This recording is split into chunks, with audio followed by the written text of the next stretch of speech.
আসসালামু আলাইকুম। আমন্ত্রণ জানাচ্ছি জাগো টিভিতে। আপনাদের সাথে আছি আমি মমতাজ শাহিন রুম্পা।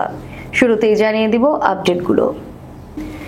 ইসরায়েলকে ধ্বংস করতে ঘোষণা দিয়ে 4টি ক্ষেপণাস্ত্র শহর প্রস্তুত রেখেছে ইরান। খামেনির সবুজ সংকেতের অপেক্ষায় ইরানের জেনারেলরা। চরম বিপাকে নেতানিয়াহু। বিমান বাহিনী 970 সেনার পর এবার ইসরায়েলি অভিজাত গোয়েন্দা ইউনিটের কমপক্ষে 250 সদস্যের বিদ্রোহ ঘোষণা। মোসাদের গুপ্তচরদের জীবিত ধরে ফেলল তুরস্কের গোয়েন্দারা। বিশ্বকে হতবাক করে ভয়াবহ শাস্তির রায়। মোসাদের গুপ্তচরদের 100 বছরের সাজা দিল তুরস্কের আদালত। ওয়াকফ আইনের বিরোধিতায় উত্তাল কেরালা। কসাই মোদির হিন্দুত্ববাদী পুলিশের দমন নীতির শিকার 2000 মুসলিম। বোমার আঘাতে জ্বলছে গাজা। সৌদি আরবে হচ্ছে ডিজে পার্টি। এবার যুক্তরাষ্ট্র থেকে খালি হাতে ফিরলেন নেতানিয়াহু। শুনছিলেন শিরোনাম, এবারে বিস্তারিত। ইসরায়েলকে প্রধান লক্ষ্যবস্তু হিসেবে ঘোষণা দিয়ে ইরান 4টি ক্ষেপণাস্ত্র শহর প্রস্তুত রেখেছে। খামেনির একটি ইশারা পেলেই নেতানিয়াহুর ঘাঁটি লক্ষ্য করে ছুটে যাবে হাজারো ব্যালিস্টিক ক্ষেপণাস্ত্র। যুক্তরাষ্ট্র ও ইসরায়েলের হুমকির মাঝেও থেমে নেই ইরান। প্রতিনিয়ত নিজেদের সামরিক সক্ষমতা বৃদ্ধির পথে এগিয়ে চলেছে দেশটি। ইরানের নৌবাহিনীর এখন আর আগের মতো নেই। এটি এখন এক সুপার পাওয়ারে রূপান্তরিত হয়েছে। ড্রোন ও ব্যালিস্টিক ক্ষেপণাস্ত্র প্রযুক্তিতে শক্ত অবস্থান তৈরি করেছে ইরান, যা শত্রুপক্ষকে মুহূর্তেই ধ্বংস করতে সক্ষম। সম্প্রতি মিসাইল মেগাসিটি নামে ইরান তাদের 4র্থ ক্ষেপণাস্ত্র শহর উন্মোচন করেছে। সেখানে খাইবার শিকার, এমআর ও সিজেল সহ বিভিন্ন মডেলের হাজার হাজার ব্যালিস্টিক ক্ষেপণাস্ত্র প্রস্তুত রয়েছে ইসরায়েলের দিকে তাক করে। ইরানের সর্বোচ্চ প্রতিরক্ষা বাহিনী IRGC ইতোমধ্যেই এসব মিসাইল লঞ্চারে ক্ষেপণাস্ত্র স্থাপন করেছে, যাতে খামেনির আদেশ পেলেই হামলা চালানো যায়। ইরান সাম্প্রতিক সময়ে বেশ কয়েকটি দেশের সাথে যৌথ নৌ মহড়ার আয়োজন করেছে। এর মধ্যে অন্যতম ছিল গত 12 মার্চ চাবাহার বন্দরে চীন ও রাশিয়ার সঙ্গে আয়োজিত মহড়া, যেখানে অংশ নেয় বেইজিং ও মস্কোর অত্যাধুনিক ক্রুজ ক্ষেপণাস্ত্রবাহী যুদ্ধজাহাজ। এতে ইরানের অত্যাধুনিক যুদ্ধজাহাজও অংশ নেয়, যা শত্রুপক্ষের কাছে ইরানের বার্তা পৌঁছে দেয়। যুদ্ধক্ষেত্রে তারা প্রস্তুত।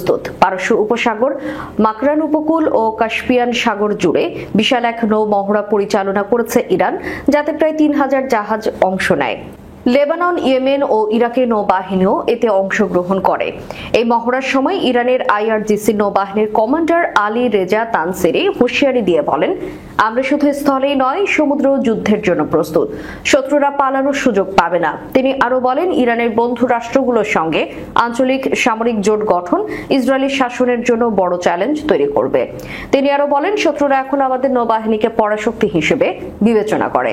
তারা আমাদের বিরুদ্ধে সমুদ্রের সরাসরি যুদ্ধের প্রস্তুতি নিচ্ছে। সব মিলিয়ে খামেনির একটিমাত্র সবুজ সংকেতের অপেক্ষায় আছে ইরান। এরপরে শুরু হতে পারে এক ভয়াবহ জবাব, যা বদলে দিতে পারে মধ্যপ্রাচ্যের সামরিক ভারসাম্য। বিমান বাহিনীর 970 সেনার পর এবার ইসরায়েলি সেনাবাহিনীর অভিজাত গোয়েন্দা ইউনিটের কমপক্ষে 250 সদস্য বিদ্রোহ ঘোষণা করেছে। হারেজের প্রতিবেদন অনুযায়ী এর নেতানিয়াহুর বিরুদ্ধে বিদ্রোহ ঘোষণা করে বিমান বাহিনীর প্রায় 970 সেনা ও অফিসার। এবার বিমান বাহিনীর সদস্যদের বিদ্রোহকে সমর্থন করেছে IDF এর অভিজাত গোয়েন্দা ইউনিটের কমপক্ষে 250 সদস্য। ফিলিস্তিনের অবরুদ্ধ গাজায় ইসরায়েলের চলমান সামরিক আগ্রাসন বন্ধের দাবি জানিয়েছে এসব সেনারা। অভিজাত ইউনিট 8200 ইসরায়েলের সবচেয়ে প্রভাবশালী গোয়েন্দা ইউনিটগুলোর একটি। ইসরায়েলি দৈনিক হারেজের বরাতে এ খবর জানিয়েছে ব্রিটেন ভিত্তিক সংবাদ মাধ্যম মিডল ইস্ট মনিটর। শুক্রবার প্রকাশিত এক চিঠিতে গোয়েন্দা ইউনিটের রিজার্ভ সদস্যরা বলেছেন, তারা বিমান বাহিনীর কর্মীদের ডাকে সাড়া দিয়ে জিম্মিদের তাৎক্ষণিক মুক্তি ও গাজা যুদ্ধ বন্ধের দাবি করেছেন। চিঠিতে বলা হয়েছে, আমরা এই মতের সাথে একমত যে বর্তমানে এই যুদ্ধ প্রধানত রাজনৈতিক ও নেতানিয়াহুর ব্যক্তি স্বার্থে পরিচালিত হচ্ছে, জাতীয় নিরাপত্তার স্বার্থে নয়। চিঠিতে তারা আরো উল্লেখ করেন, গাজায় এই যুদ্ধ ইসরায়েলের ঘোষিত লক্ষ্য। জিম্মি উদ্ধার, হামাসের পরাজয় এবং গাজাকে নিয়ন্ত্রণকরণ এর কোনোটি অর্জন করতে পারেনি। চিঠিতে তারা লেখেন, যুদ্ধ চালিয়ে গেলে জিম্মি, IDF সেনা সদস্য ও নিরীহ মানুষের মৃত্যু ছাড়া আর কিছুই অর্জন হবে না।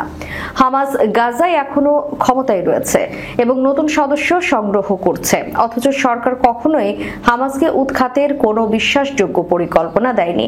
হারেসের প্রতিবেদনে বলা হয়েছে গোয়েন্দা ইউনিটের আরও সদস্যরা এই আহ্বানে যোগ দিতে পারে।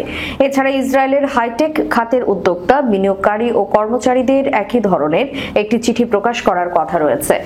গাজায় যুদ্ধের ধারাবাহিকতা এবং বাকি 59 জন জিম্মিকে ফিরিয়ে আনার ব্যর্থতাকে কেন্দ্র করে ইসরায়েলের রিজার্ভ বাহিনীর ভেতর থেকে এটি সর্বশেষ বিদ্রোহের ঘটনা।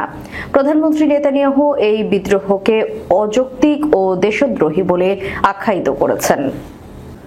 মোসাদের গুপ্তচরদের জীবিত ধরে ফেলল তুরস্ক। বিশ্বকে হতবাক করে ভয়াবহ শাস্তির রায়, 100 বছরের সাজা দিল তুরস্কের আদালত। তুরস্কের গোয়েন্দা বাহিনী ইসরায়েলের গোয়েন্দা সংস্থা মোসাদের একটি গুপ্তচর চক্রকে জীবিত অবস্থায় গ্রেফতার করেছে। এরপর আদালত তাদের ভয়াবহ শাস্তির নির্দেশ দিয়ে বিশ্বব্যাপী তোলপাড় সৃষ্টি করেছে। ইস্তাম্বুলে অভিযান চালিয়ে তুরস্কের জাতীয় গোয়েন্দা সংস্থা MIT মোসাদের এজেন্টদের আটক করে। তাদের বিরুদ্ধে তুরস্কে বসবাসরত ফিলিস্তিনি ও অন্যান্য বিদেশি নাগরিকদের উপর নজরদারি, গোপন তথ্য সংগ্রহ এবং এইসব তথ্য ইসরায়েলি গোয়েন্দা মোসাদের কাছে হস্তান্তরের অভিযোগ প্রমাণিত হয়েছে। আদালত মোসাদের এই গুপ্তচর নেটওয়ার্কের প্রধান সহ 6 জনকে মিলিয়ে সর্বমোট 100 বছরের কারাদণ্ড দিয়েছে। নেটওয়ার্ক প্রধান আহমেদ এরসিন তুলজারিকে 18 বছর 9 মাসের কারাদণ্ড দেওয়া হয়েছে। তার স্ত্রী ও মেয়ে সহ অন্য সদস্যরাও দীর্ঘমেয়াদী সাজা পেয়েছেন। তদন্তে জানা গেছে এই গুপ্তচর চক্র মোসাদের অর্থে তুরস্ক, জার্মানি ও জর্জিয়ার ব্যক্তিদের উপর নজরদারি চালাতো। তারা ব্যক্তিগত তথ্য, চলাফেরার রুটিন, এমনকি সরকারি নথিও সংগ্রহ করত। মোসাদ তাদের কাজের জন্য বিপুল অর্থ প্রদান করত, যা ব্যাংক লেনদেনের মাধ্যমে প্রমাণিত হয়েছে। এই ঘটনায় তুরস্ক ও ইসরায়েলের মধ্যকার উত্তেজনা আরো বৃদ্ধি পেতে পারে বলে বিশ্লেষকদের ধারণা। তুরস্ক ইতোমধ্যেই মোসাদের এমন গুপ্তচর বৃত্তিকে জাতীয় নিরাপত্তার জন্য হুমকি হিসেবে উল্লেখ করেছেন। গুপ্তচর বৃত্তির এই মামলাটি তুরস্কের গোয়েন্দা সক্ষমতার এক উজ্জ্বল দৃষ্টান্ত হিসেবে দেখা হচ্ছে। আন্তর্জাতিক পর্যবেক্ষকরা বলছেন এই সফল তুরস্কের গোয়েন্দা বাহিনীর জন্য একটি বড় অর্জন। ভারতের কেরালায় ওয়াকফ সংশোধনী আইনের বিরুদ্ধে শান্তিপূর্ণভাবে প্রতিবাদ করতে গিয়ে পুলিশের নির্যাতনের শিকার হয়েছেন সংখ্যালঘু মুসলিম সম্প্রদায়ের অন্তত 2000 কর্মী ও শিক্ষার্থী। পুলিশের ছোড়া টিয়ার গ্যাস, জল কামান, স্টান গ্রেনেড ও লাঠিচার্জের কারণে আহত হয়েছেন অন্তত 25 জন। এছাড়াও গ্রেফতার করা হয়েছে 6 জনকে। উগ্র হিন্দুত্ববাদীদের কাছ থেকে ওয়াকফ সম্পত্তি রক্ষার উদ্দেশ্যে এই প্রতিবাদ সমাবেশ অনুষ্ঠিত হয়। পুলিশি নির্যাতনের শিকার মোহাম্মদ রাফা বলেন, আমরা শান্তিপূর্ণভাবে মিছিল করছিলাম, হঠাৎ পুলিশ বাধা দেয়, আমাদের উপর লাঠিচার্জ শুরু করে এবং টিয়ার গ্যাস ছোড়ে। এক পুলিশ আমার হাতে সজোরে আঘাত করে, দম বন্ধ হয়ে আসছিল। আমি পাশের একটি বাড়িতে আশ্রয় নেই, সেখানে মুখ ধুয়ে নেই। এই আন্দোলনের নেতৃত্ব দেন অল ইন্ডিয়া মুসলিম পার্সোনাল ল বোর্ড এর সদস্য জামাতে ইসলামীর সহসভাপতি মালিক মুহতাসিম খান। তিনি এই আইনটিকে মুসলিম সম্প্রদায়ের জন্য ক্ষতিকর ও অসাংবিধানিক বলে অভিহিত করেছেন। SIO এর রাজ্য সভাপতি আব্দুল ওয়াহিদ বলেন, RSS প্রশাসন বিচার ব্যবস্থা এবং গণমাধ্যমকে ব্যবহার করে একটি হিন্দু রাষ্ট্র গঠনের চেষ্টায় লিপ্ত এবং তারা এই প্রচেষ্টার বিরুদ্ধে লড়াই চালিয়ে যাবে। গাজায় ইসরায়েলি বর্বরতায় আরব দেশগুলোর ভূমিকা নিয়ে সমালোচনার মধ্যেই সৌদি আরবে আয়োজন করা হয়েছে ডিজে পার্টি। পবিত্র মদিনা শহরের খুব কাছেই এই আয়োজন করা হয়। 550 দিনের বেশি সময় ধরে জ্বলছে গাজা।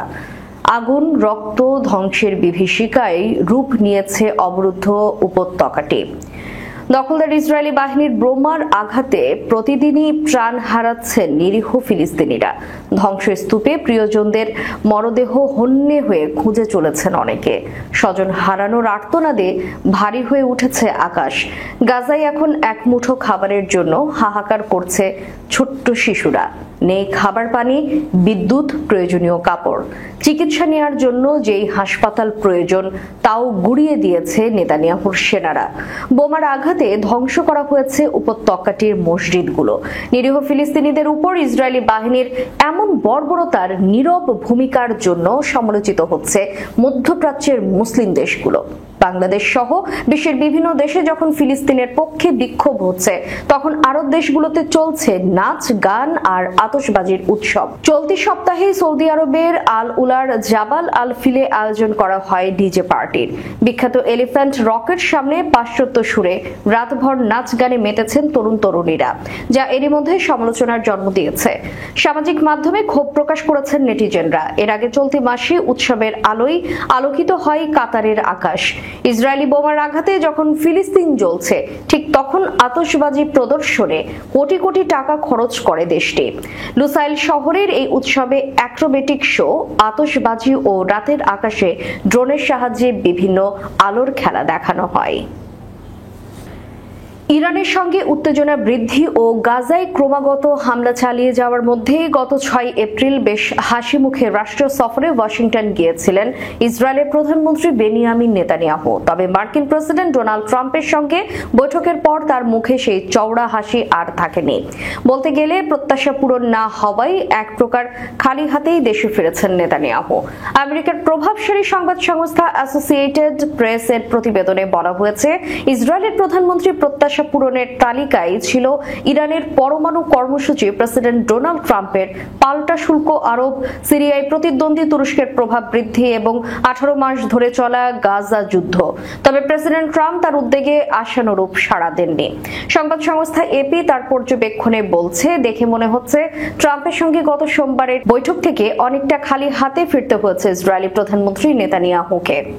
ওভাল অফিসে ঘণ্টাব্যাপী বৈঠকে নেতানিয়াহু তার বিশেষ অগ্রাধিকার নীতি নিয়ে আলোচনায় ট্রাম্পের পক্ষ থেকে হয় তিরস্কার শুনেছেন, নয়তো তার নীতির সঙ্গে ভিন্ন মত পোষণের কথা শুনেছেন। অবশ্য গত মঙ্গলবার আইসিসির পরোয়ানাভুক্ত ইসরায়েলি প্রধানমন্ত্রী নেতানিয়াহুর মার্কিন প্রেসিডেন্টের সঙ্গে বৈঠককে সফল বলে দাবি করেছেন। বলেছেন, খুবই ভালো সফর হয়েছে।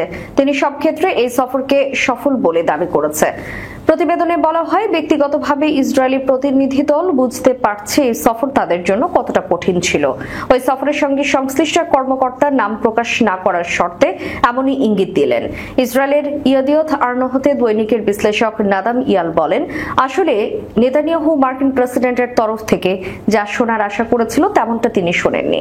তিনি বলেন, দুই নেতার মধ্যে মতনৈক্য সত্ত্বেও সফর অবশ্যই বন্ধুত্বপূর্ণ ছিল।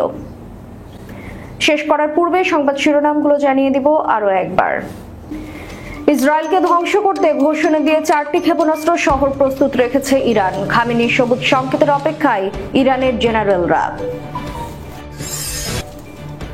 চরম বিপাকে নেতানিয়াহু, বিমান বাহিনী 970 সেনার পর এবার ইসরায়েলি অভিজাত গোয়েন্দা ইউনিটের কমপক্ষে 250 সদস্যের বিদ্রোহ ঘোষণা। মোসাদের গুপ্তচরদের জীবিত ধরে ফেলল তুরস্কের গোয়েন্দারা। বিশ্বকে হতবাক করে ভয়াবহ শাস্তির রায়। মোসাদের গুপ্তচরদের 100 বছরের সাজা দিল তুরস্কের আদালত। ওয়াকফ আইনের বিরোধিতায় উত্তাল কেরালা। কসাই মোদির হিন্দুত্ববাদী পুলিশের দমন নীতির শিকার 2000 মুসলিম। বোমার আঘাতে জ্বলছে গাজা। সৌদি আরবে হচ্ছে ডিজে পার্টি। এবার যুক্তরাষ্ট্র থেকে খালি হাতে ফিরলেন নেতানিয়াহু। এতক্ষণ আমাদের সাথে থাকার জন্য ধন্যবাদ। আল্লাহ হাফেজ।